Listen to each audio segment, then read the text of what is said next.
We now return to the 6th installment of Whoniverse database. Thanks to everyone who's been watching these so far, and if you haven't yet then please feel free to watch the other episodes in this series on my channel. This time we'll be looking into the history of the Great Vampires, also known as the Yuzgoroth. The origins of the Yuzgoroth were not recorded by the Matrix, as they came into existence when the universe was in one of its earliest most stages, before Time Lord society is what it is today. So an exact point of origin is unknown for sure, but all accounts agree that they were accidentally released into the universe by the Time Lords during the Dark Times near the beginning of the universe. When this happened, one Yuzgoroth appeared on Gallifrey, also called the Homeworld, where it established the Caldera.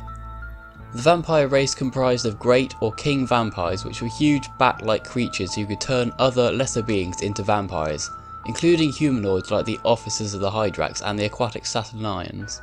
These vampires would often serve the Great Vampire as servants, as seen in the story State of Decay.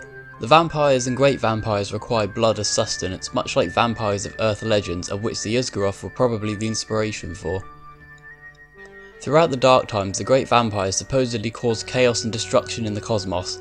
This is one of the possible reasons for the start of the eternal war between the Time Lords and vampires, a war that lasted for 500 years according to some accounts and ended in the defeat of the entire vampire race, save for one king vampire who fled into E-space and awaited his recovery. Rassilon created mighty weapons called bow ships that were used to pierce the hearts of the vampires and kill them, this being the only way to do so, as they had incredible regenerative abilities and couldn't be killed by conventional means. This war was finally ended for good when the 4th Doctor killed the last king vampire in E-space.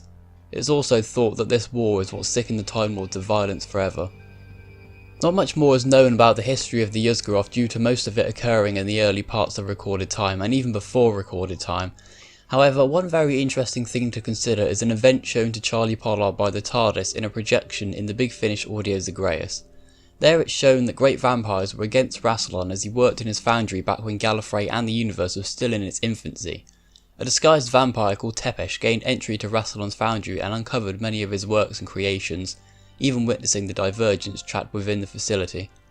I won't go into any more detail on this particular event as it will be covered more in depth in a couple episodes time. However, Tepesh states that the vampires are actually a peaceful race who only want to live normally and gets furious at Rassilon for needlessly starting a war of extermination against them, along with other things that will be brought up in another video. So the true nature and intentions of the vampires is a little blurred, but without more knowledge of their history it's hard to decide exactly what they were truly like. There's some interesting trivia about the Yuzgoroth too. One rumour for example states that the Time Lords got their ability to regenerate from the Great Vampires themselves, although exactly how this happened is unknown, although it definitely had something to do with Rassilon and his experiments. Perhaps Rassilon himself was bitten by a Great Vampire and then went on to create regeneration from that somehow, elevating certain Gallifreyans above the others and making them Time Lords. The last King Vampire fled into E-space at the end of the Eternal War, where it lured a human exploration ship called the Hydrax and turned 3 of its officers into immortal vampires.